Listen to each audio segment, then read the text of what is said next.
Sejam bem-vindos a mais um podcast. A gente tá no episódio 4 e hoje a gente vai falar com a psicóloga Paola e ela vai contar um pouco sobre a carreira dela, a gente vai falar um pouco sobre, enfim, sobre psicologia no contexto geral, né, sobre saúde mental, que eu acho que é uma conversa legal pra gente ter também hoje. E apresente-se, fique à vontade, fale um pouco sobre como você se inseriu na psicologia, como você chegou na carreira de psicóloga, decidiu o momento assim, não, agora eu vou trabalhar com isso. Muito bem. Então, muito obrigada pelo convite. Eu amei fazer parte aqui desse bate-papo. Quando eu decidi fazer psicologia, foi, na verdade, uma descoberta. Eu já ajudava muita gente, já tinha muita facilidade em conseguir conversas, ouvir, deixar a pessoa mais à vontade, para que ela pudesse ter confiança e a gente pudesse ter um relacionamento mais conectado, mais próximo. Sim. Mas, de início, quando eu tinha ali meus 17, 18 anos, a ideia era a parte administrativa. Porque o técnico em administração abriria muitos campos para mim de atuação. Sim. Quando eu fui para esse técnico, eu vi que, nossa, será que eu gostaria de trabalhar o dia todo assim? Com papéis, com coisas metódicas, com coisas repetitivas. E eu conheci uma psicóloga dentro desse técnico. Era uma professora que era psicóloga e aplicou na gente ali uma técnica. Era uma técnica de visualização, que é da psicologia cognitiva comportamental. E nessa técnica foi um mergulho dentro da gente para um conhecimento que eu nunca tinha tido contato anteriormente. E eu falei, puxa vida, professora, você trabalha assim com isso? Ela, sim, eu trabalho assim em clínica, para que as pessoas possam entender as questões delas. E aí sim a gente intervir, ajudar de alguma maneira para que elas resolvam os problemas. Eu falei, resolver problemas era a minha especialidade na época. É exatamente isso que eu faço. E aí eu posso fazer o que eu sempre fiz, em um diálogo com a pessoa. Eu posso ajudar essa pessoa a resolver e se sentir bem? Sim. É um trabalho isso? Ela falou, é um trabalho isso. E dali eu decidi, vou fazer psicologia. E já tinha em mente, vou trabalhar com clínica, vou me dedicar a ajudar as pessoas. Exatamente ali. E aí foi assim que começou. Foi assim. E aí você comentou comigo que você já chegou a trabalhar também com a área de RH. Isso foi Isso. depois? Ou foi nesse período assim que você fez psicologia e falou, por enquanto vou trabalhar na área de RH e aí depois vou atuar como psicóloga, de fato. Eu não sei se você já trabalhava simultaneamente com as duas coisas, tipo, no RH e também fazer atendimento. Como que funcionou esse período ali? No período de formação, a gente escolhe a carreira. Você vai para clínica, para saúde mental, ou você vai para organizacional. Então, na universidade que eu estudei, você tinha essa opção para depois ter o ensino mais específico. Eu escolhi a clínica, a saúde mental, e para que eu pudesse me sustentar naquele ponto, onde eu ainda não tinha carreira, Sim. eu escolhi fazer uma carreira em Y. Então, eu me especifiquei onde eu queria realmente o meu crescimento, a minha carreira profissional, que seria na clínica, para ajudar essas pessoas em cima dos problemas delas. E comecei a trabalhar no RH. No RH, eu comecei em Jaguariúna, na IPA. Foi uma grande experiência, foi muito legal. E depois eu consegui uma oportunidade aqui, em Itapira, na época era Nutron, hoje é Cargill. E foi muito legal. Essa carreira em Y me trouxe muita bagagem, que hoje eu trago comigo em recrutamento e seleção, hoje eu trago comigo em orientação para consultorias, para microempreendedores e comerciantes, e também para as palestras e para treinamentos que eu faço. Então foi um Y. Você trouxe um pouco das duas áreas para o que você faz atualmente. Exato. E aí, você comentou que nem você falou que fez a carreira em Y, trouxe essa bagagem, etc. Qual, então, a sua especialidade? Você chegou a fazer alguma pós, alguma especialização para alguma área específica? Tem algum tipo de síndrome ou transtorno que você trabalhe mais? Tem algum, por exemplo, tem pessoas que trabalham mais com... tem especialização com TDAH, por exemplo. Tem outras pessoas que são voltadas mais para trabalhar... com pessoas que têm autismo, enfim. Você tem alguma especialidade? Ou trabalha mais com um tipo de público específico? Como funciona pra você? Hoje, a maior parte do meu público é o público ansioso. Sim. E os transtornos de ansiedade generalizada hoje estão muito em alta. muita tecnologia, muita exposição, uma sobrecarga imensa. E essa seria a minha maior especialidade. Eu fiz algumas pós, o coaching é uma pós, eu fiz terapias sistêmicas, que é outra pós, para que eu pudesse entender esse indivíduo de uma forma mais constante, inteira, porque existe uma troca. Essa ansiedade, ela vai se originar tanto das expectativas dessa pessoa, que ela foi aprendendo diante do contexto familiar dela. Então, a gente nasce e ali a família é a porta de entrada do mundo. Essa família, ela vai trazer para mim uma matriz de como eu olho o mundo. Essa forma de olhar o mundo vai ficar enraizada e vira regra. Sim. Uma criança, ela jamais vai conseguir ir contra os pais porque ela não quer daquela maneira. Porque quando ela for contra os pais vêm com uma sanção, que geralmente é a nossa educação, né? Pune, não é assim que funciona. E essa criança, ela cria uma regra em cima daquilo. Sim. Essa é a matriz que ela vai levar pra vida. E que, ok, para sobreviver e fazer parte daquela família funciona, mas vai gerar ansiedade depois. E a pessoa acaba tendo que resolver isso no restante ao longo da vida, né? Porque ao longo da vida. Você carrega isso pra sempre. O mundo lá fora não é igual à família. E muitas regras que eu aprendi aqui não funcionam lá. Vai gerar essa ansiedade, coisas que eu não sei o que fazer, porque as minhas regras não funcionam. E aquilo vai gerando uma ansiedade e conflito interno. Aí eu entro. E aí e tem a parte também de que a pessoa que é ansiosa, ela acaba se tornando muito insegura, né?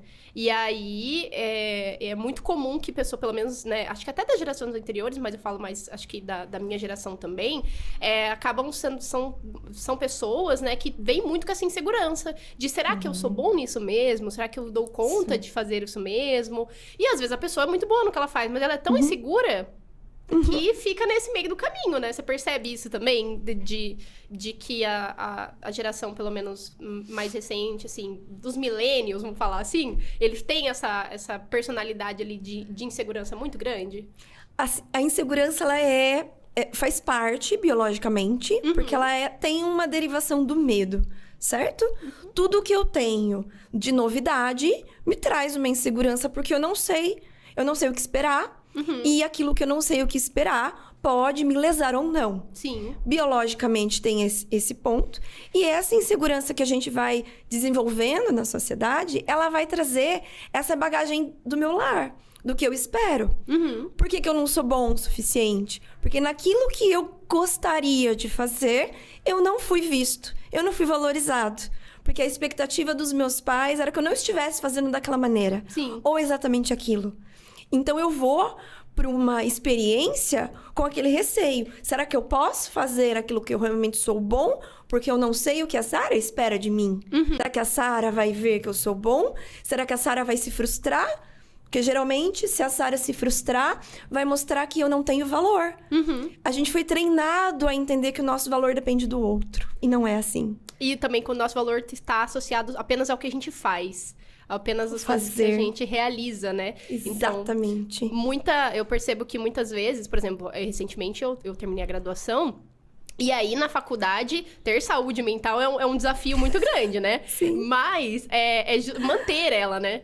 Mas assim, é justamente esse espaço em que se eu fui muito cobrada, por exemplo, nota 10, nota 9, né? Ok. É aquela coisa, né? Bem da nossa criação mesmo. E aí, é aquela coisa de você não chegar àquele ponto. Aí você fala, nossa, eu não tenho valor.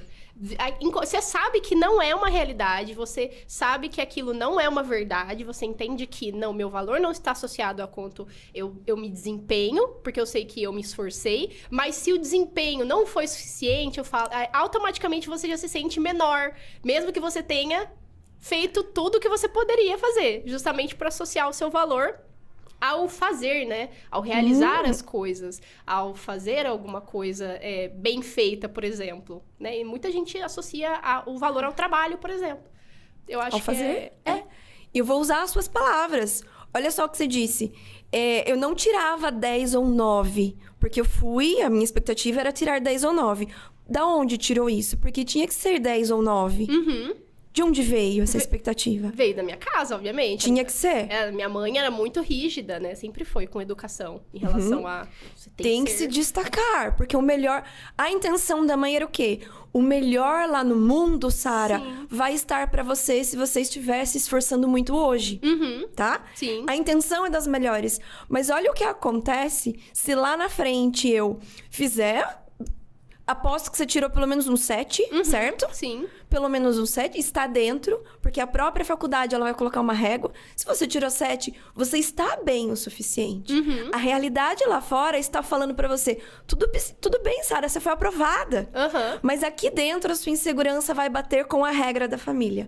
Não, você não atingiu a expectativa. Exatamente. Então você é inferior, não é boa o suficiente, e aí vai esconder a dor da Sara. Se eu não atingir essa expectativa de 10 ou 9, qual é a primeira coisa que vem na sua cabeça, Sara, que vai acontecer? É que você sente diminuído, você sente, não fui bom o suficiente. E se eu não for boa o suficiente, o que vai acontecer? Qual é o problema? Eu acho que, na minha cabeça, né, pra mim, pelo menos particularmente, cria-se aquela coisa de que nunca vou realizar as coisas que eu deveria realizar, por exemplo. Será que eu vou chegar lá? Será que... Enfim, é aquele auto-julgamento mesmo de... que incompetência. Eu sou incompetente. Aí começa a ver que desceu, ou melhor, subiu a sua dor, a sua insegurança a nível de identidade. Sim. Aí você se põe um rótulo. Sou incompetente, não sou bom o suficiente. Se você acreditar nisso, o que vai acontecer com você na próxima prova? Na próxima tentativa de nota? Nossa, é um caos, né? A ansiedade vai aparecer, a insegurança vai falar mais alto. Por quê? Porque eu não sou boa o suficiente. Será que eu vou conseguir? Eu começo a duvidar de mim mesma. Sim, e eu acho que isso acomete muitas pessoas. A ansiedade, eu acho que ela vem muito dessa criação, dessa perspectiva. E assim, você falou em relação à ansiedade, né? Que é com as pessoas que você mais trabalha hoje em dia. Acho que as pessoas... Eu não sei se as pessoas têm essa noção, mas assim, fala um pouco pra gente dessa diferença entre ansiedade em si e o transtorno da ansiedade, que ela como uma forma realmente de você ter que tomar uma medicação, fazer um tratamento, enfim, conta um pouco pra gente, explica como que funciona, porque eu acho que tem gente que talvez não tenha tanto essa noção que tem essa diferença. Quase todo mundo não conhece essa diferença, e foi uma excelente pergunta, porque eu venho batendo na tecla com todos os clientes e com a maioria das pessoas que eu converso. A ansiedade é sua aliada. Não é um problema. Sim. Ela não é um monstro. E as pessoas entendem que, meu Deus, eu estou com ansiedade, então eu estou mal, eu estou doente. Veio uma doença em mim. A ansiedade é uma aliada por quê? Eu vou fazer uma analogia com um carro. Você está dirigindo um carro, seu carro, e vai dar um sinalzinho lá no painel de controle do carro e acender uma luzinha. Sim. E aí você olha para aquela luzinha e fala assim... Nossa, preciso levar no mecânico. Depois agendo.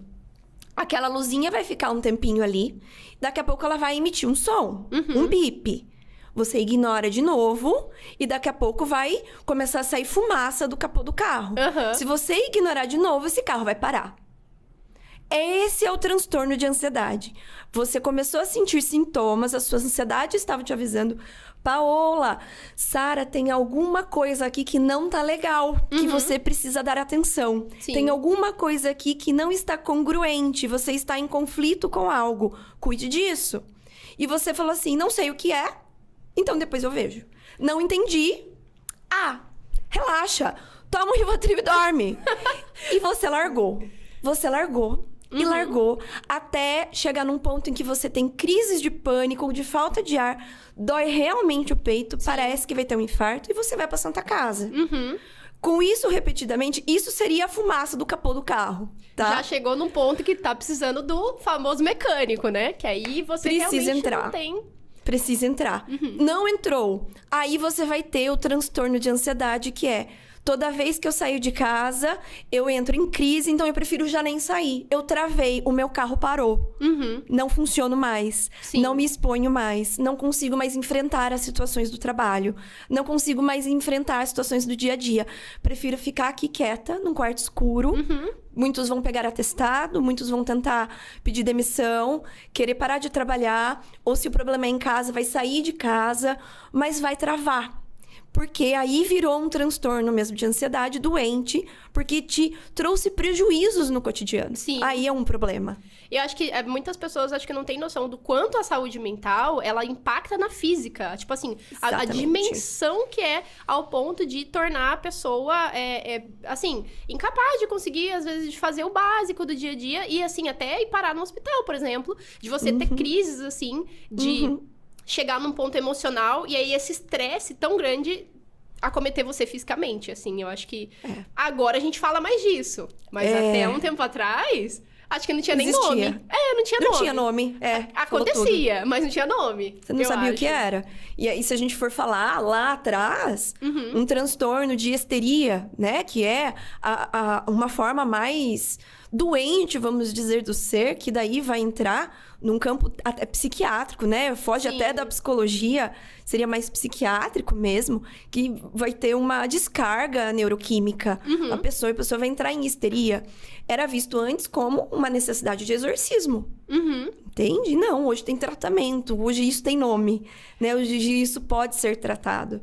Eu acho que quando a gente dá nome às coisas, fica muito mais fácil de resolver. É que a psicologia, ela veio avançando muito, né? Sim, e também eu acho que o conhecimento com a internet, ele acaba se tornando muito mais disseminado. Mas aí a gente vai entrar no ponto da internet, que você até comentou, né? E falou, assim, sobre a nossa rotina hoje em dia e a forma como a gente vive impacta muito.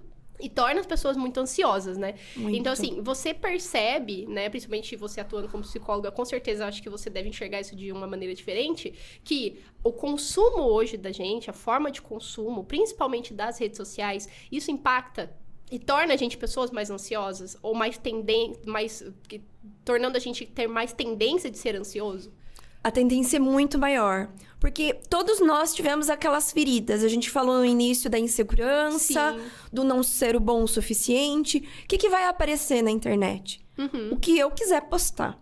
Eu vou postar o que me convém. Então, eu vou postar coisas boas, porque eu quero ser vista como uma pessoa que está progredindo. Sim. Essa, geralmente, se não a mais importante, uma das mais frequentes na nossa criação de pais rígidos. Eles queriam que nós nos dessemos bem na vida, por isso eles foram rígidos. Então, eu quero mostrar o sucesso que eu tenho hoje. Sim. E nesse mostrar o sucesso, eu só mostro o sucesso. Mas eu não mostro os meus fracassos. A Sara vai me ver e vai falar assim, ó lá, ó. Olha como é que essa pessoa tá indo bem. E eu aqui. E vai reforçar pela comparação a minha insegurança de eu não ser boa o suficiente, eu não atingi, eu não cheguei lá. E isso Fulano vai tá bem melhor que eu. A famosa grama do vizinho sempre é mais verde. Sempre será mais verde. Por que é mais verde? Porque é só realmente o gramado que a gente vê. A gente não vê os bastidores. Sim. Que pode ser que seja mais verde? Pode. Mas a gente não percebeu o quanto que ele investiu de adubo pra ficar verde, sabe? Sim. Ou às vezes nem é tão verde assim, porque é natural. É sintética e tu que não percebeu. Eu já vi isso aí também. Olha, meu amor, essa grama verde do vizinho, ela é artificial. É que você não percebeu ainda. Exatamente. É a manipulação da realidade, né? A gente tem muito isso, acho que na internet. E pra mim, eu percebo que a forma de consumo... Eu, por exemplo, tenho tentado diminuir o nível de consumo de rede social, porque eu percebo, particularmente pra mim, eu acho que outras pessoas vão se identificar, que consumir, às vezes, ficar rolando muito tempo feed, começa a me dar crise. Olha só! Começa a me dar crise. Eu começo a ficar... Do nada, eu começo a ficar muito irritada. Tipo, ter um senso de irritabilidade, assim, eu preciso fazer alguma coisa. Vamos caminhar. Vamos sair daqui. Vamos sair de dentro de casa. Sabe, assim, fazer qualquer outra coisa. Que, às vezes, por exemplo, ficar sentada assistindo uma série nunca me causou. Porque Olha, eu, particularmente, curioso. cresci assistindo coisas, né? Eu sou uma pessoa que consome muito filme, consome muita série. E eu cresci assim, dessa forma. E eu gosto muito. E nunca me fez mal. Necessariamente, assim, me fazer mal. A hora que eu enjoava, eu ia andar pro meio do mato, porque eu morava no sítio, né? E aí... Só que aí, com o tempo, a rede social em si, esse conteúdo de 1 minuto passa, 1 minuto passa, 1 minuto passa. E aí, uma hora é um meme, outra hora é uma informação, outra hora é outra informação. Aí, daqui a pouco é entretenimento, alguma coisa sobre filme. Aí, daqui a pouco, alguma coisa sobre psicologia. E aí, daqui a pouco, alguma coisa sobre saúde. E a minha cabeça vai ficando bombardeada de informações. Que chega uma hora que eu falo, pelo amor de Deus, não aguento mais. Olha, que curioso. Eu tenho um caso no consultório de uma pessoa... que veio, por quê? Olha só como que é a realidade dessa pessoa. Ela tá lá, ela tá consumindo, não só no feed rolando ali, mas também no YouTube, com vídeos maiores de 20 minutos. Sim. Ela está consumindo várias informações. E no momento que ela precisa realizar, vamos tomar uma decisão, então. O que vamos fazer? Ela não toma. Não vamos fazer. Porque ela fica assim, ó. Bom, eu lembro das 3 últimas que eu vi. Mas e das 400 que eu vi anteriormente? Como é que eu colo tudo isso? Como é que eu uno tudo isso? E aí é que tá o problema. Se eu tenho um bombardeio de informações, eu não consigo filtrar. Como é que eu faço? Como é que eu tomo decisões? Como que eu realizo? Se eu quiser ter essa alimentação de conteúdo, que eu não vou mentir, é muito importante que você tenha, Sim. né? Porque a alimentação de conteúdo é importante, mas eu preciso saber como eu deleto o que não serve para que aquilo não fique na minha mente. E o que acontece no feed? Que você acabou de explicar. É meme, é curiosidade, é uma coisa útil, é uma coisa que você achou que era útil, de repente era pegadinha, sabe? E você vai poluindo com muitas coisas. Chega no momento, você se perdeu. Mas o que eu tinha visto mesmo? Tinha uma coisa tão importante que eu vi, que eu não lembro. Às vezes você entra no celular pra fazer determinada coisa e você não faz aquela coisa. Você simplesmente sai, o que era pra eu fazer? E vira aquele mar. Porque a intenção da rede social é te manter na rede social. Né? Exato. Ela tem uma função porque é uma empresa, vamos combinar. Perfeito. Que a ideia é essa. Só que acaba que, assim, a gente fica nesse limbo de rolar feed ou consumir muitas coisas e chega uma hora que como é que eu posso falar? Esqueci a palavra agora. Mas é insustentável. Chega uma hora que fica um pouco insustentável. E eu acho que você acabou de descrever o processo da dependência emocional ou da dependência de qualquer coisa. Porque a gente fica ali nas mãos do outro. Então, estamos nas mãos das redes sociais, que no começo é super tranquilo. Daqui a pouco, a gente se vê num cenário insustentável. Onde eu não consigo mais tomar a decisão. Onde passei 2, 3 horas. Eu tenho mães de adolescentes no consultório que vão me falar assim, Paola... Ele ficou lá 3 horas. Eu falei assim, você tá aqui ainda? Deu tempo de eu ver que você tava aqui. Eu fui fazer compra. Eu voltei. E você ainda está no celular. Nossa, mas passou tudo isso de tempo. A pessoa nem percebe. Porque está nas mãos do outro. Se você deixar que o outro dite seu tempo, suas regras, os seus gostos, e você ficar nas mãos dele, você não produz para si mesmo. Você só contribui para o outro. E aí acaba, eu até comentei com uma amiga, né, tipo, a gente teve uma conversa e eu falei pra ela, estou diminuindo um pouco o consumo de rede social justamente porque eu percebo que eu fico vendo coisas e aquilo me inspira, mas ao mesmo tempo eu não consigo realizar nada. Então, tipo assim, eu gosto muito de ler, por exemplo, mas eu fico vendo conteúdo de livro. Mas aí eu não leio. E não leio o livro. Eu não leio o livro, porque eu fico muito tempo no celular. E aí é um ponto, assim, é uma linha muito tênue, que nem você falou, de você se alimentar de conteúdo, que é ótimo. É muito bacana você ver uma indicação de livro, você ver algumas coisas que você se identifique. Mas, ao mesmo tempo, às vezes a gente fica nessa irrealidade de criar coisas... que aí você não realiza. Eu acho que esse não realizar coisas, ele tem frustrado muita gente. E aí, gerado eu acho que essa ansiedade, ou aumentada essa ansiedade também. Pelo menos... Aumenta, porque aí vai surgir a procrastinação. A pessoa quer produzir, ou às vezes nem quer, mas precisa. Às vezes já está num ponto de urgência. Eu preciso resolver este problema. Lembra lá do sinalzinho da ansiedade? Avisou que tem um problema, eu preciso resolver. Mas é tão mais fácil e gostoso se eu puder ficar aqui, rolando feed, depois eu faço. Vendo meme, dando risada. Passou prazo, às vezes, do próprio trabalho. Sim. Perdeu a hora de trabalho que tinha que ter entregue. Não conseguiu resolver um problema que era desse tamanho, que quando viu ficou aquela bola de neve insustentável. Sim. Por que isso acontece, né? Por que eu não consigo realizar? Porque eu fiquei nas mãos da rede social. E o que a rede social queria de mim? Que eu ficasse preso ali. A intenção dela é justamente essa. E aí eu me prendi. Por que eu me frustro, então? Por que eu fico nessa ansiedade de não conseguir realizar? Porque sim, nós viemos aqui, temos um propósito na Terra de produzir algo. E é através do produzir, é através do sentir e dessas vivências que eu vou tendo nas trocas com o outro, que eu vou firmando quem eu sou, que eu vou lapidando o meu indivíduo. E que esse é o verdadeiro valor.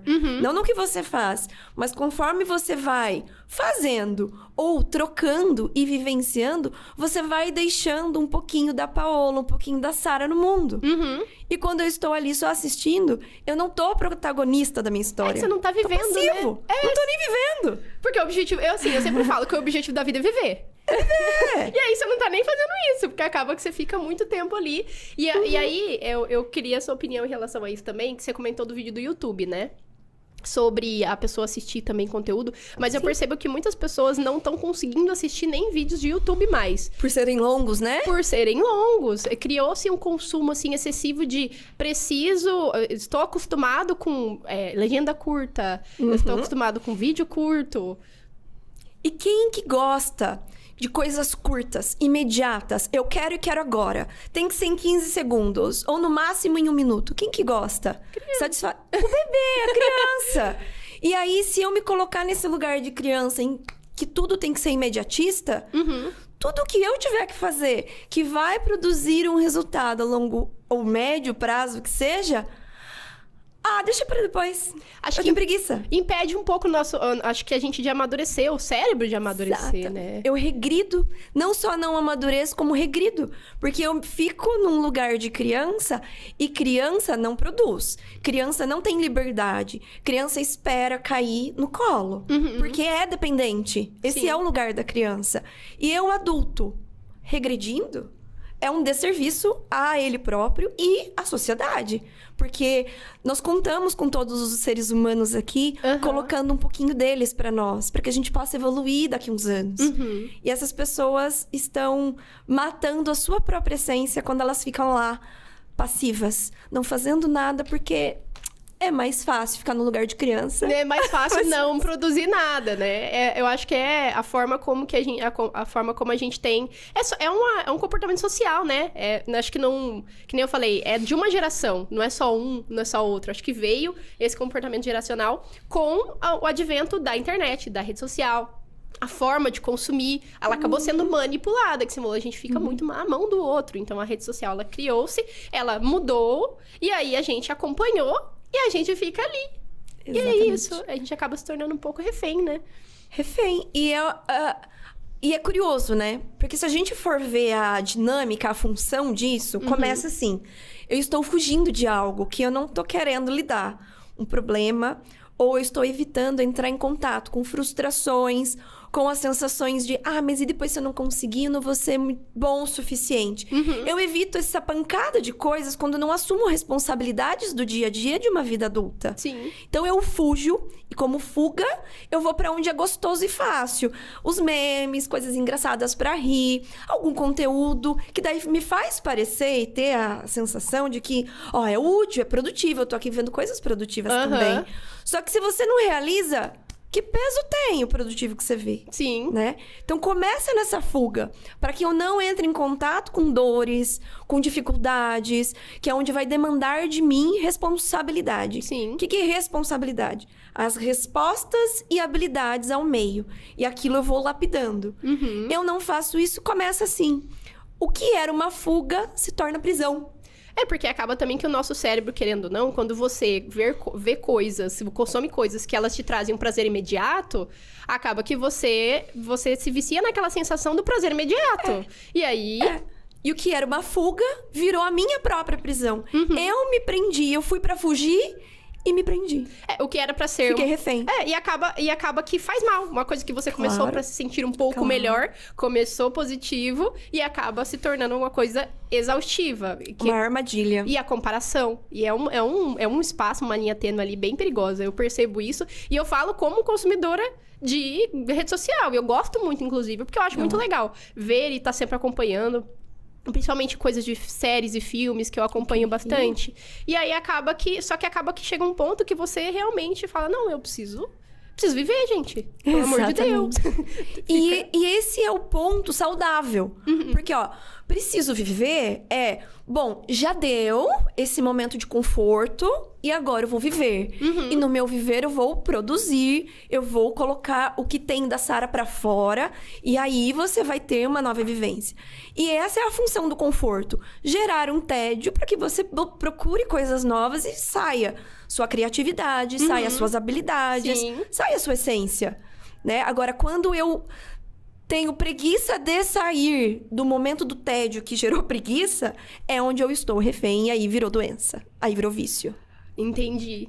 E realmente faz muito sentido. E aí a gente entra nesse ponto de esse comportamento de ansiedade, né? Que você comentou de todo esse processo de chegar numa situação que comecei a ficar ansioso, e aí fiquei ansioso demais, e aí fui ignorando os sinais. E às vezes você não tem nem nada muito específico acontecendo, mas o fato de não ter nada acontecendo também é um fato de ansiedade, que eu acho que as pessoas também esquecem disso. Verdade. Eu acho que isso gera ansiedade, muita ansiedade também. O vazio, porque fica vazio, você não tá fazendo nada.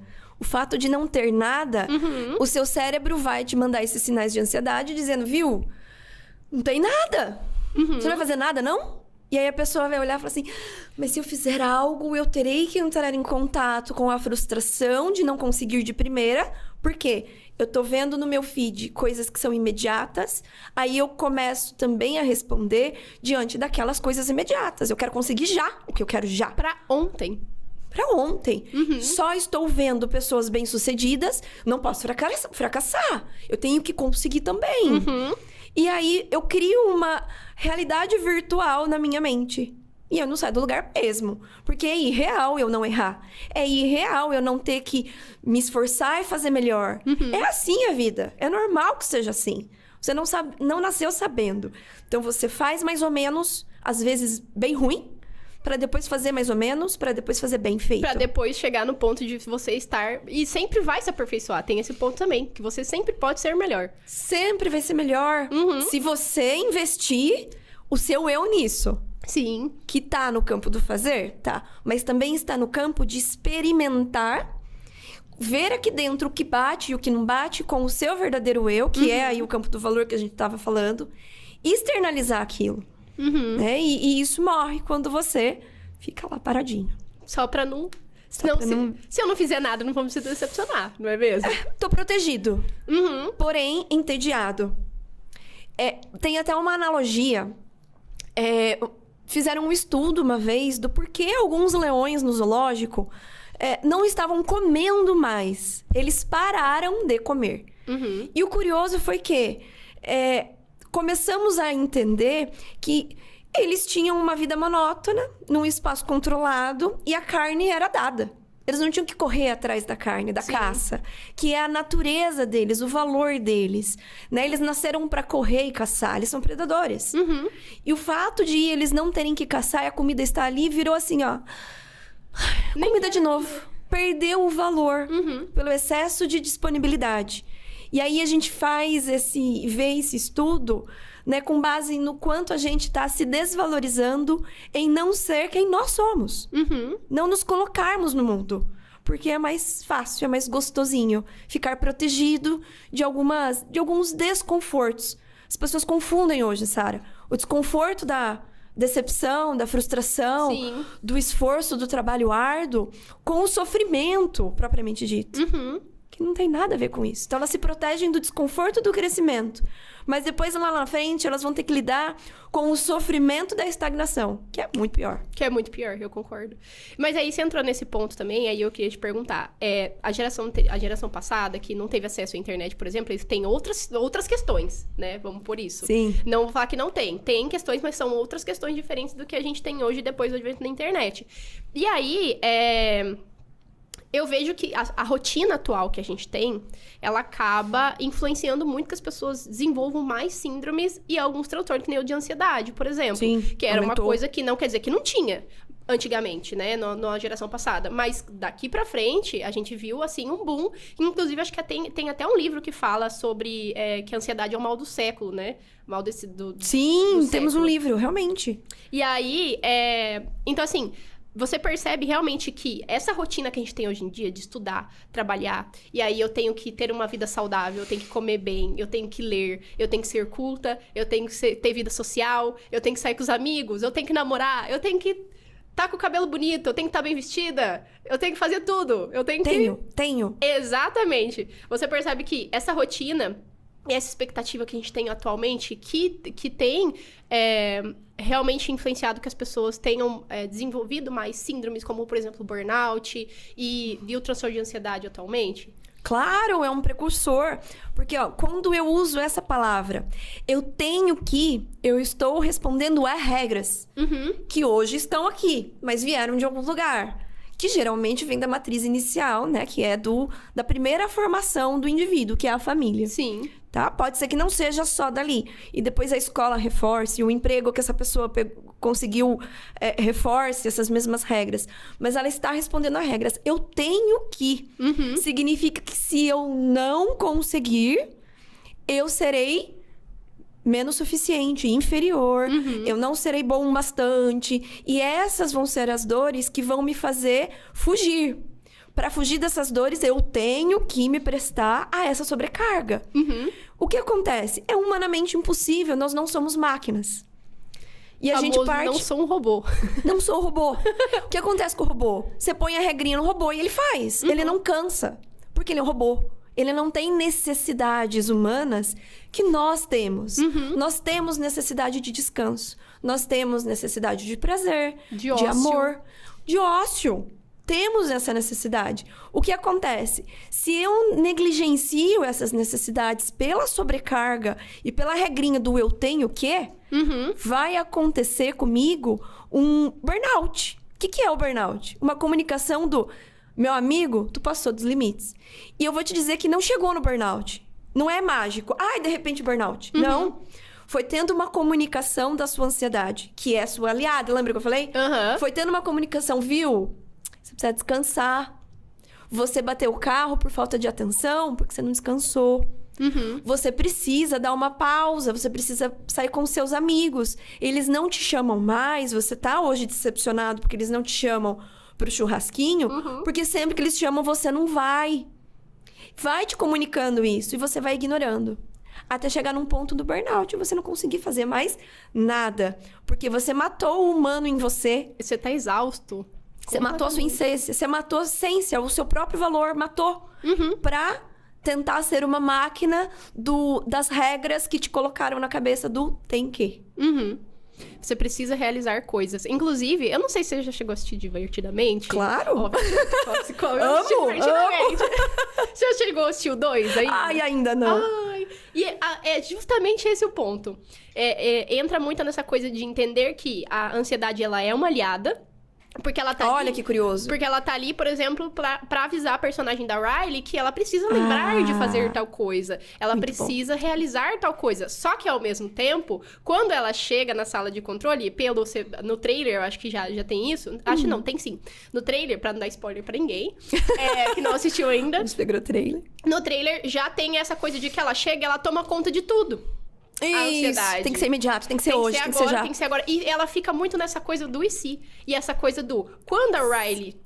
Quando as amigas dela não estiverem lá, ou quando ela fizer tal coisa, ela vai chegar aonde ela quer. Então, eu estou fazendo isso pelo bem da Riley. Então, a ansiedade justifica sobrecarregar a Riley para que, em tal momento, ela seja realizada.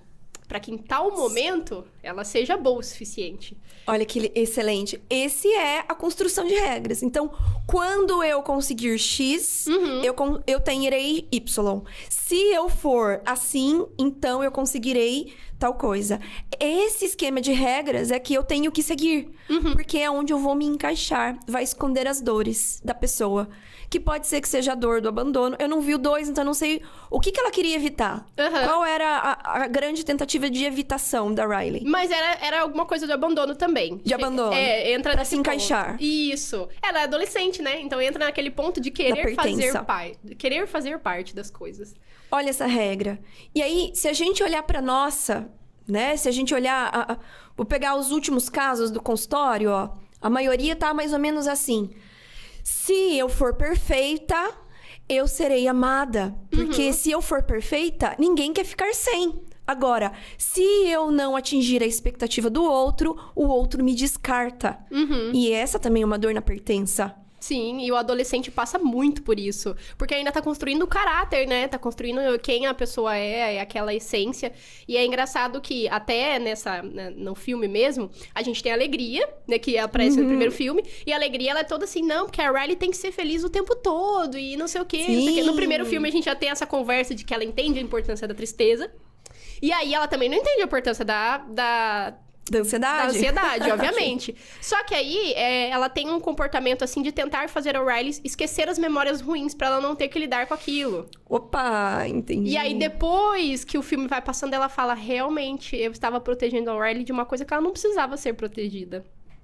E aí a gente para pra pensar também que o filme faz essa analogia de que muitas vezes a gente mascara as coisas pra não ter que lidar com elas, e aí depois, quando vem uma avalanche.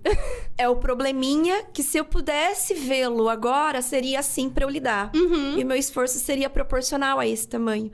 E que se eu esconder, se eu fizer de conta que ele não existe, ou se eu quiser esquecer, ele fica assim. É isso que... É assim que funcionam os traumas. Hoje foi algo muito difícil pra mim. Se eu lidar agora com esse difícil pra mim, é esse esforço que eu tenho que colocar. Se eu deixar ele trancado, porque é difícil de lembrar, e aí eu quero me proteger do desconforto, da decepção, da frustração, eu ponho ele na zona do esquecimento, ele vira uma regra. Como vira uma regra?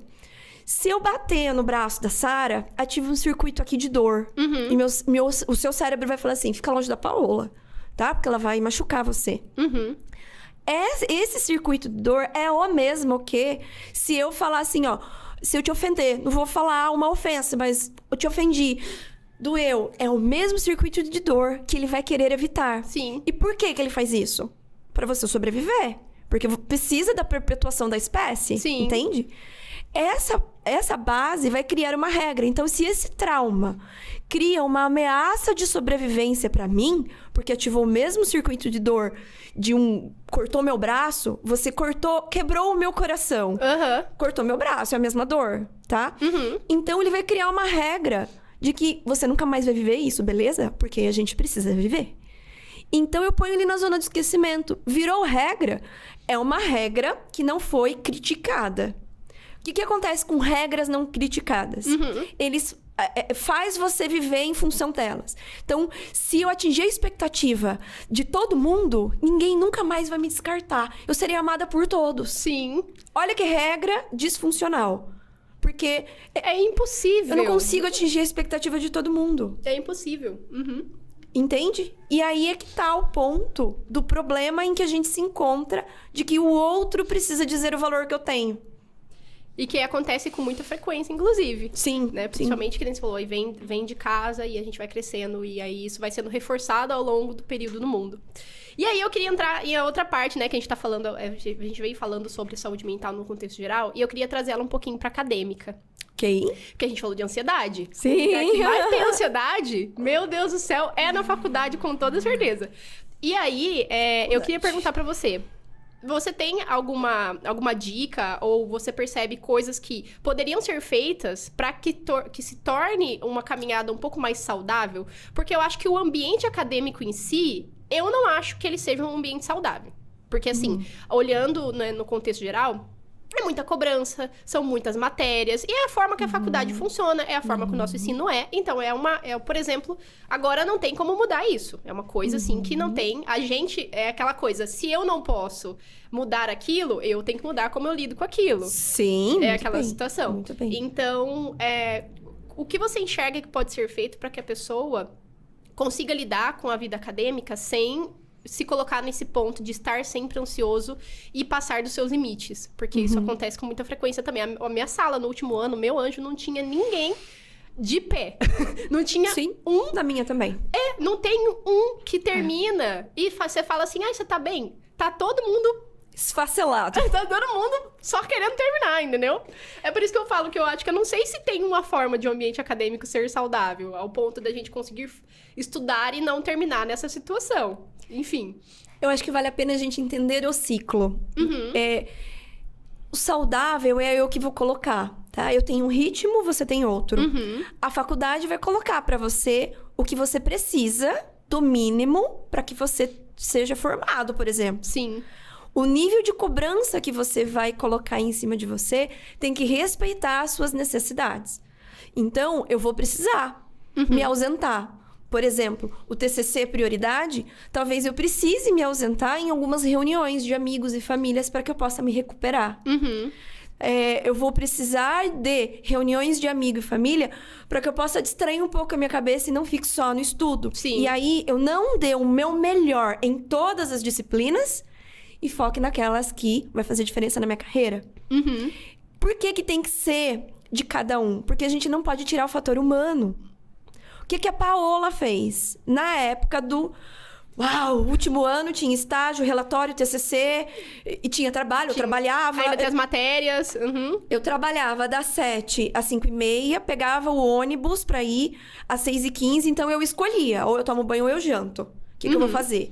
E aí, o meu estudo era no ônibus, chegava lá, na hora do intervalo era estudo, não tinha nenhum convívio social, não dava pra ter, e voltava estudando. Às vezes eu dormia com o caderno assim, ó, aberto, no ônibus. Como quase todos os estudantes, eu acho, que passam por uma situação dessa. Final de semana era estágio e TCC sábado e domingo. Então não tinha uma pausa. Por que está assim? Paola, mas isso não é saudável. Faz parte de um ciclo. Uhum. Então, tudo que você tiver que fazer vai demandar de você um início, igual o primeiro semestre, em que você pode até procrastinar, que exige assim, ó, você só tem que conhecer essas disciplinas. Você Sim. só tem que entender este conceito. É a introdução, né? Para a evolução de algo, ó, agora você tem que fazer algo com o que você conhece no estágio. E você vai praticar no estágio. Agora que você praticou no estágio, você sabe como funciona, quero ver se você consegue defender uma tese, então. Quero ver até onde você vai. E esse é o ciclo normal da vida. Por quê? Isso te prepara para o próximo degrau. Agora, o mercado de trabalho. E é aqui. Sim. Vai ter cobrança do gestor, vai ter cobrança sua, vai ter a sua carreira. Você vai criar uma família e você vai ter que segurar vários pratos na mão. Então, é um ciclo. E a pergunta para cada um é: até onde você vai? Qual é o seu humano envolvido em cada cenário para que você construa o que você quer construir, mas não o que esperam de você? Porque eu me esforcei demais. Eu fiquei anos nessa onda de trabalhar. E depois, na minha carreira em Y, de novo. Porque eu trabalhava das 7h30 às 5h30 na Cargill. Entrava às 6 e saía às 9 do meu consultório. É praticamente uma jornada dupla. Dupla. No sábado, consultório. Por que eu fiz isso? Para que eu pudesse ganhar musculatura e depois ficasse só no consultório. Sim. Tá? Paola, mas o que você está querendo dizer com tudo isso? Você vai ter que fazer aquilo que tem a ver com o seu valor, com a sua essência. Claro que respeitando o seu humano. Mas se você fizer de acordo com a sua essência, aquilo não se torna desgastante. Aquilo é legal, olha o que eu consegui hoje. Se torna uma conquista. Sim. Então, se tá sendo muito extenuante, acho melhor a gente rever. O que será que tá sendo extenuante que eu preciso respeitar, que é um limite pra mim? E que eu posso exercer menos esforço. E onde é realmente importante pra mim, que vai valer a pena a minha conquista no final do tempo. Sim. Onde a Paola tirou o pé? Eu não tirava 10 em psicologia social, por exemplo. Em psicologia organizacional, por exemplo. Porque não era o meu foco. Eu tirava 7, que era o que precisava pra passar. Era sobre isso? Era o mínimo, tá? E aí, a Paola tirava 9 e 10. Em clínica, em psicanálise, em principalmente análise do comportamento. Nessas disciplinas que eram de clínica. Sim. 10 em farmacologia, Daí eu exigia de mim, por quê? Porque eu precisaria ter uma parceria depois com um psiquiatra, precisaria entender o que ele está administrando. Uhum. Então, foque onde é o quê? Prioritário. Porque aí esse esforço faz sentido, tá alinhado com o seu propósito. Você tem gás para colocar. Uhum. Agora, se eu ficar desperdiçando essa energia... Tentando ser bom em absolutamente tudo... Porque esperam isso de mim, não vai rolar. E eu acho que é um erro muito comum que o estudante comete. Porque isso vem de todo um contexto, que nem a gente já conversou. E aí, vem de toda uma bagagem que aí chega na faculdade. E você ainda trabalha e tem jornada dupla também. E aí você se cobra no trabalho, até porque tem alguém te cobrando. E você precisa trabalhar pra poder pagar as outras coisas e pra poder sobreviver. E aí você chega na faculdade, inclusive você se cobra mais um pouco. Porque aí você também quer estar equilibrando todas as matérias e os pratinhos de lá. E é sobre isso, entendeu? Eu acho que é muito muito comum. Pelo menos no final da minha faculdade mesmo, acho que foi ano passado. Foi ano passado que eu me graduei. Então, tava todo mundo nesse ponto, assim, de meu Deus do céu... Quanta coisa acontecendo, sabe? É a famosa, um pouco da sobrecarga mesmo, né? Porque você tem que... Tem muitas datas. Entrega isso, entrega aquilo, acompanha essa matéria, acompanha aquela, a data de outra coisa. E aí você vai ficando, e ao longo do... E assim, uma pressão muito grande.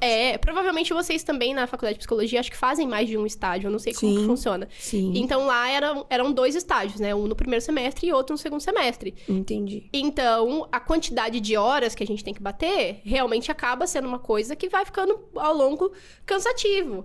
E aí... No final, eu fiquei me perguntando, cara, será que existe uma possibilidade de fazer uma faculdade sem surtar no final? será que existe esse momento, essa coisa, assim? Porque realmente é bem desafiador a gente se colocar um limite e falar, não, agora eu vou descansar. E não vou me culpar por estar descansando, porque eu acho que outro isso desafio. É desafiador. Principalmente quando você tá com muita demanda, aí se você descansa, você fala assim... Aí atrasa qualquer coisinha, você fala, tá vendo? Foi por causa daquele dia que eu descansei, que se eu tivesse feito... E isso acomete, acho que metade dos estudantes, né? É muito comum. Acomete metade da população, se a gente for pensar, que não só no estudo. Sim. Porque aí eu não estou sendo perfeita, aí vai esconder...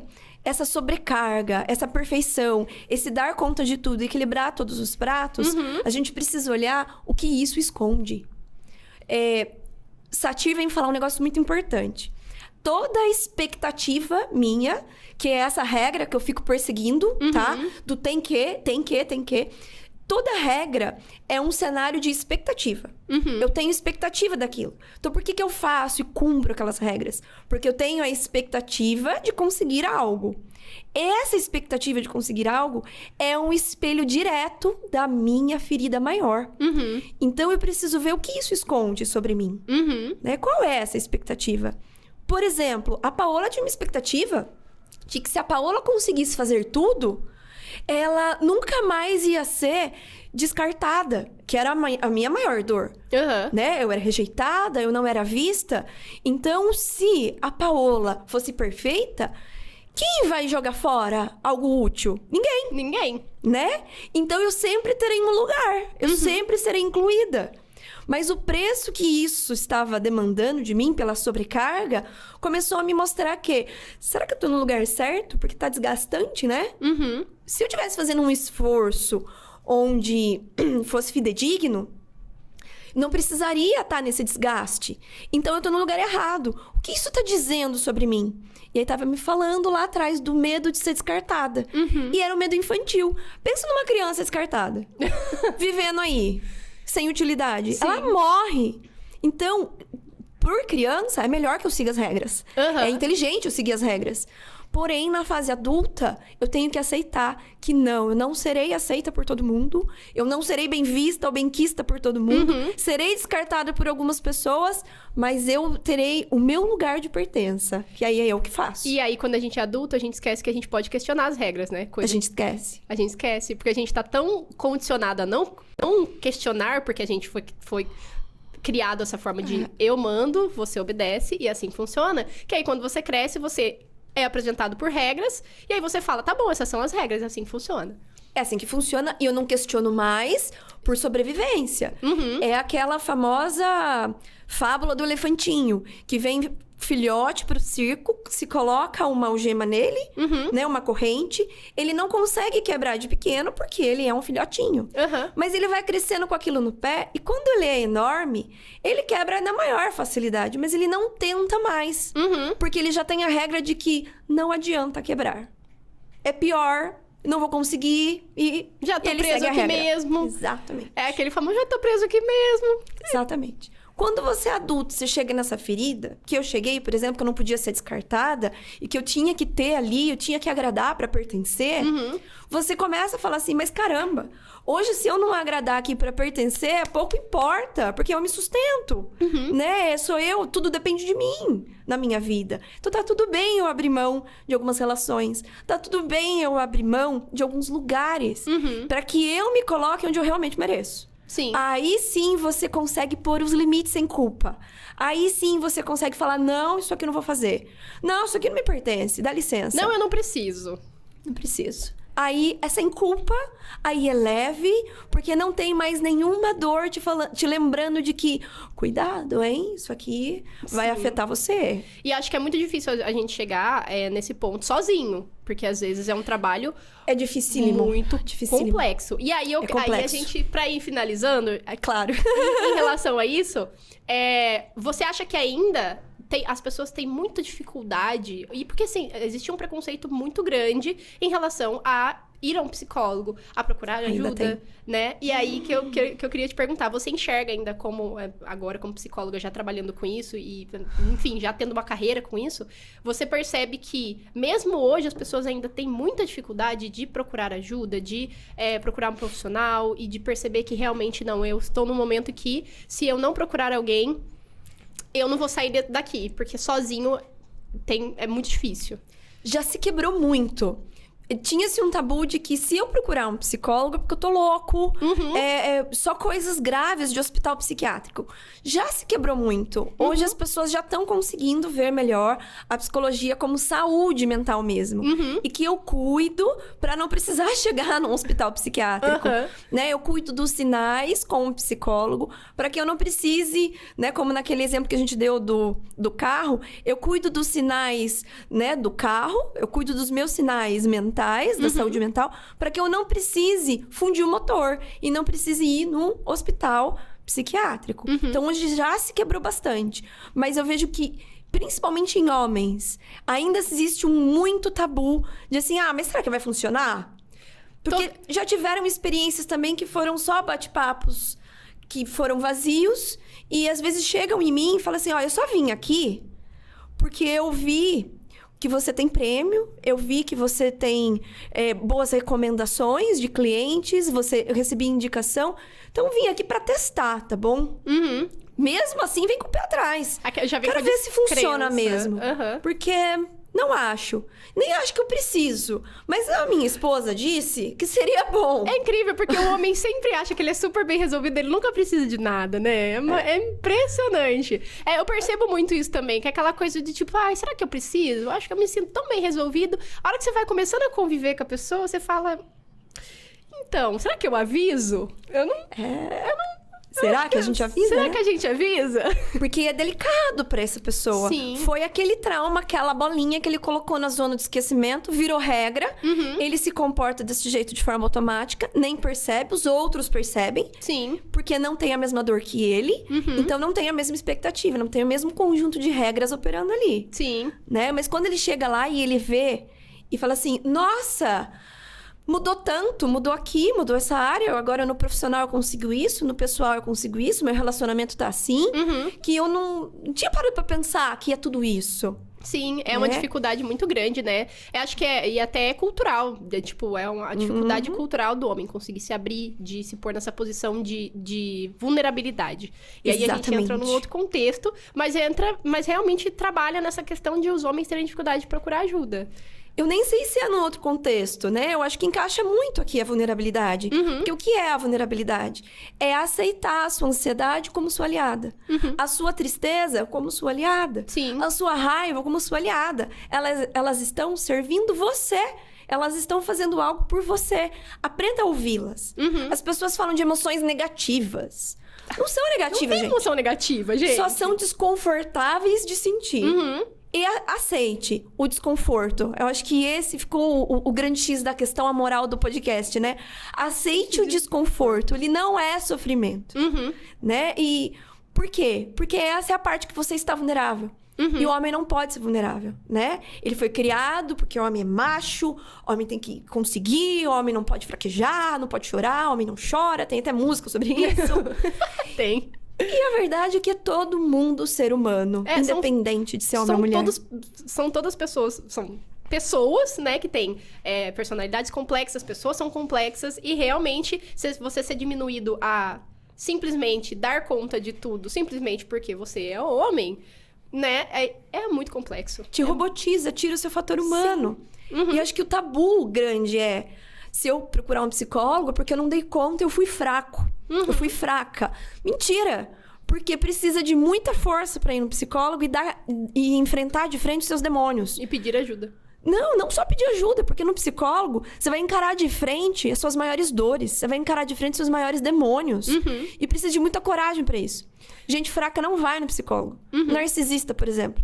Ele vai lá e ele fica 3 sessões e vai embora. Porque ele não dá conta de encarar seus demônios. Ele se coloca numa figura de forte. Mas, na verdade, ele é muito fraco. Porque ele não encara. Quem encara seus demônios, quem encara suas principais vulnerabilidades e pega essas mensagens, fica um indivíduo muito poderoso. Sim. Muito poderoso. Esse é o verdadeiro poder. Você se colocar nessa posição de agora eu preciso. E aí que tá, né? Acho que muita gente tem esse preconceito de ir no psicólogo, porque acha que o psicólogo também... eu vou pagar alguém pra resolver os meus problemas. Não, na verdade é você quem vai. Exatamente. É você quem vai resolver os seus próprios problemas. Não é o psicólogo. O psicólogo vai te dar talvez os caminhos, te abrir os caminhos, te mostrar coisas e te auxiliar, mas não resolver os seus problemas. Exatamente. Tem muita gente que ainda tem essa... Eu acho que essa... Como que eu posso dizer? Expectativa. Isso, tem essa expectativa de uma coisa que não é real. E da onde vem essa expectativa? Da minha dor lá atrás de que eu não dou conta, eu preciso de que alguém me salve. E o psicólogo vai me salvar. É só eu ir lá que um dia meus problemas vão ficar resolvidos. E eu bato nessa tecla. Porque os psicólogos geralmente não batem na tecla de que você tem a sua responsabilidade aqui. 50% meu, 50% seu. Eles não batem nessa tecla. E fica ali. E o cliente fica ali também na expectativa e ninguém alinha nada. Comigo não. Comigo é preto no branco. E aí, você fez ou não fez? Você não tá fazendo, você vai manter o seu problema. Sim. Quando vai ser? É que tá difícil. Legal. Então vamos lá que eu vou te apoiar no seu momento de dificuldade. Mas não vou passar a mão na cabeça do cliente, tipo, isso, fica aí que é mais gostoso. Jamais. Não, porque vai fazer. Ele foi te procurar justamente para resolver a situação. E você sabe que ele tá numa situação de sofrimento. Não tem como você manter ele ali e achar, não, tá tudo bem, né? E o que acontece quando a pessoa quer se manter?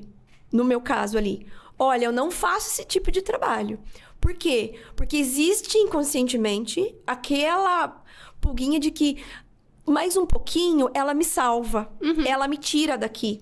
Então, se a pessoa não está fazendo nada e não percebe que é responsabilidade dele, eu não atendo mais. Por quê? Ela precisa sentir que a vida dela é responsabilidade dela. Antes de vir pegar ajuda e poder usar a ajuda como protagonista da história dela. Sim. Entende? É aquela famosa história, né? Muitas vezes é muito mais fácil você... Quando você dá a comida pronta, a pessoa sempre vem buscando a comida pronta. Aí o dia que você dá as coisas pra ela fazer a própria comida, ela vai falar, não, mas aí agora eu quero a comida pronta. E aí tem gente que acaba vivendo nessa situação. É bem complexo. Mas aí, pra gente fechar, a última pergunta, eu gostaria que você deixasse um conselho. Você já comentou sobre os pratinhos da vida, que inclusive foi uma pergunta que eu coloquei, que eu falei, ela falou pratinho da vida, a gente tá alinhada. Pra você deixar um conselho pras pessoas, que entra um pouco do que você já falou, mas um conselho para as pessoas conseguirem equilibrar os pratinhos da vida, principalmente porque atualmente, com a rotina que a gente tem, como a gente já comentou, tem muita coisa acontecendo, e eu acho que as pessoas precisam ali aprender a lidar com essas questões de que, tipo, realmente, talvez, muitos pratinhos, não vai dar pra gente manter tudo. E aí, um conselho que você deixa para que as pessoas lidem bem com... Abandonar o pratinho. Sabe? Como que a pessoa pode lidar com isso? Um conselho para as pessoas que vão assistir depois. Ela precisa primeiro se ouvir. A gente tem dó de abandonar o pratinho, porque a primeira coisa que vem na nossa cabeça é o que vão falar de mim. E aí pode ser a sociedade em geral, ou como meu pai vai me ver, como minha mãe vai me ver, como meu marido vai me ver, se eu falar não pra isso, se eu não quiser isso, se isso não for importante pra mim. Então, a tendência é que eu tente e me esforce mais ainda, porque eu não quero lidar com o desconforto desse julgamento, dessa crítica, ou da minha dor que eu tô sentindo. Aqui eu tô dando um exemplo de crítica ou julgamento, mas pode ser a minha frustração de não conseguir, de que daí eu não serei perfeita. A gente precisa se ouvir pra entender por que eu preciso segurar tantos pratinhos. Acho que antes do fazer, do conseguir eliminar os pratinhos e não se sentir culpada por isso, a gente precisa aceitar a vulnerabilidade de que hoje eu quero segurar todos os pratinhos. Então, você querendo segurar todos os pratinhos, entenda por quê. Para que serve isso? Né? Geralmente as pessoas fazem as perguntas erradas. Né? Por que eu seguro os pratinhos? Não é por quê, é para quê. O que vai trazer pra mim se eu continuar segurando todos os pratinhos? Quando eu entendo isso, eu tenho condições de... agora entendi. Isso não faz mais sentido hoje. Sim. Ou, ainda faz sentido hoje, não deveria fazer, e agora eu preciso de ajuda. E aí vou buscar. Sim. Tá? Por exemplo...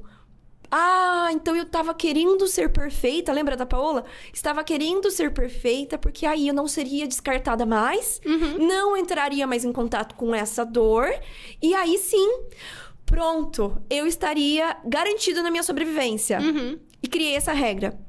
Quando eu entrei em contato com isso, eu dei risada e falei, como criança não podia mesmo. Agora, se descartarem, se não forem com a minha cara, se falarem ou criticarem qualquer coisa... tudo certo, porque aí eu não pertenço àquele lugar mesmo, e estou bem com isso. Então, não é evitar a dor, mas é conseguir transpor a dor. Agora, não é que ninguém me descarta. Algumas pessoas não gostam de mim, e pra mim tá tudo bem. Porque eu não pertenço mesmo àquele lugar, e entende? você aí se perguntar, será que eu quero pertencer ao lugar onde as pessoas só precisam de mim se eu for assim? Se for útil. Né? E aí é que eu cheguei no ponto, puxa vida... né? Que pena, né? Eu precisar ser tão usada pra eu me sentir merecedora de estar lá? Não quero isso pra mim. Quando eu vejo a dor e vejo se eu mereço, não quero isso pra mim, aí eu dou conta de falar assim, não, isso eu não vou fazer por você. Porque quando eu penso nesse pratinho que tá chegando, né? Quando você fala do equilibrar, é uma sobrecarga que entra. Eu só falo sim por conta das minhas regras. E essas regras foram criadas por conta da minha expectativa em evitar a dor maior. Sim. Se eu transpus a minha dor maior, eu não preciso mais daquelas regras. Então, encontre as suas regras. Veja por que você faz o que faz. Aí, você abandona de uma boa. Como que a gente pode treinar isso? Então, dicas primárias. Como que a gente vai treinar esse abandonar os pratinhos?